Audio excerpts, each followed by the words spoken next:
Istana Nabi Sulaiman dipercaya memang benar-benar ada.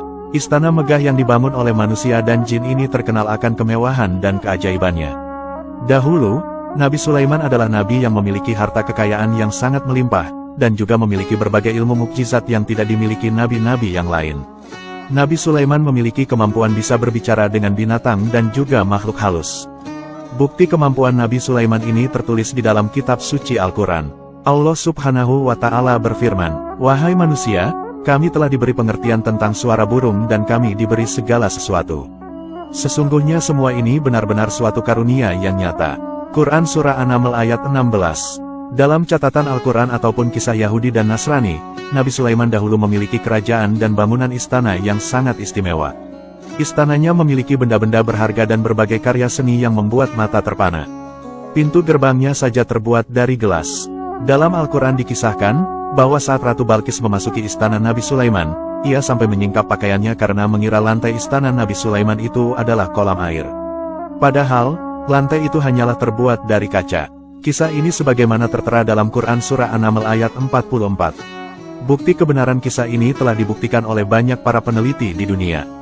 Bahwa, dahulu memang pernah ada seorang ratu di negeri tua Sabah di Yaman Selatan. Penelitian yang dilakukan dari reruntuhan istana mengungkapkan, bahwa seorang ratu pernah berada di kawasan ini dalam kurun waktu 100 hingga 950 sebelum Masehi. Ratu itu juga pernah melakukan perjalanan ke utara Yerusalem tepatnya di istana Nabi Sulaiman yang disebut dengan Solomon Temple atau Kuil Sulaiman. Hal ini juga sesuai dengan literatur bangsa Yahudi.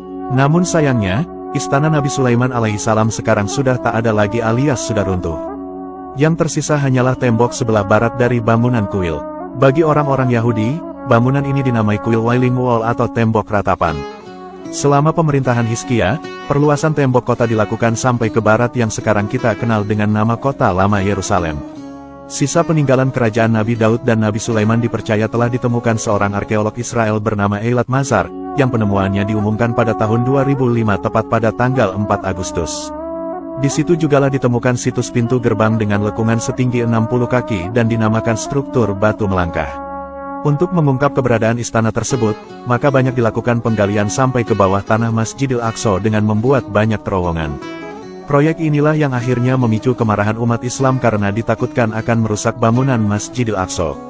Namun, penelitian tentang istana tersebut terus dilakukan untuk mengetahui keberadaan kerajaan Nabi Sulaiman. Pada Oktober tahun 2007, sejumlah pekerja menemukan reruntuhan bangunan yang diyakini sebagai kuil Nabi Sulaiman. Kuil itu berada di sebelah Masjidil Aqsa. Walaupun bangunannya sudah tak utuh lagi, para ahli yakin kalau bangunan itu masih bisa disaksikan. Di lokasi ini juga ditemukan keramik dan kembika, serta benda-benda yang terkubur selama ribuan tahun.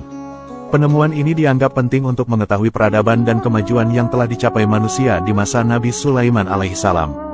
Para peneliti masih terus berusaha untuk melakukan pencarian situs-situs peninggalan Nabi Sulaiman yang hidup pada masa sekitar abad ke-10 sebelum Masehi yakni tahun 989 sampai 931 sebelum Masehi, serta peninggalan Nabi Daud pada tahun 1041 sampai 971 sebelum Masehi. Kuil atau istana Nabi Sulaiman merupakan lambang kekuatan sehingga sangat berguna bagi bangsa Yahudi. Dalam situasi terkini di dunia internasional, mereka yakin bahwa pondasi kuil Nabi Sulaiman ada di bawah Masjidil Aqsa.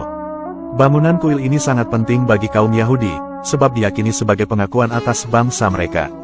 Namun karena sudah roboh, kuil ini sudah tak bisa dibangun kembali. Lalu, apakah itu menjadi alasan Yahudi Israel untuk mengganti Masjidil Aqsa menjadi kuil Nabi Sulaiman? Mari kita bahas bersama. Saat peristiwa Isra Miraj Nabi Muhammad, Masjidil Aqsa masih berupa reruntuhan kuil Nabi Sulaiman yang berupa batu berongga atau syahro. Pada tahun 637 Masehi, pasukan Khalifah Rashidin mengambil alih kota Yerusalem. Khalifah Umar bin Khattab dahulu pernah memerintahkan untuk membangun masjid di sisi selatan Syahro. Hal ini dilakukan supaya orang-orang Muslim sholat menghadap ke Ka'bah dan membelakangi Syahro. Selanjutnya, Khalifah Umayyah Abdul Malik bin Marwan pada tahun 690 Masehi menyempurnakan bangunan-bangunan masjid dengan batas-batas wilayah sucinya. Kubah pun dibangun untuk menahan Syahro yang ada di tengah kompleks Masjidil Aqsa. Namun pada tahun 1099 Masehi, pasukan salib berhasil menduduki kota Yerusalem. Kesatria Templar pun menjadikan Masjidil Aqsa menjadi markasnya. Templar pun menganggap bahwa Syahro adalah tempat di mana Nabi Sulaiman menyembunyikan buku sihirnya. Namun, Salahuddin Al-Ayyubi akhirnya berhasil merebut kembali kota Yerusalem menjadi berada di bawah kekuasaan umat Islam. Beliau berhasil mengembalikan ahli fungsi Masjidil Aqsa pada tahun 1187 Masehi. Namun pada tahun 1971 Masehi, Inggris kembali mengambil alih wilayah Palestina dari Kekhalifahan Utsmani. Dan akhirnya, Israel pun berdiri sebagai negara pada tahun 1948 Masehi. Israel kemudian berusaha mengumpulkan bangsa Yahudi yang tercerai-berai di seluruh dunia. Orang-orang Yahudi lantas ramai-ramai datang ke wilayah Palestina dan menguasainya. Saat ini, orang-orang Yahudi masih terus mencari sisa-sisa peninggalan kuil Nabi Sulaiman. Sisa-sisa istana atau kuil ini dinilai sangat penting bagi orang-orang Yahudi sebagai pengakuan atas bangsa mereka. Mereka juga meyakini bahwa istana Nabi Sulaiman yang dulu itu berada di bawah Masjidil Aqsa. Wallahu a'lamu bishawab.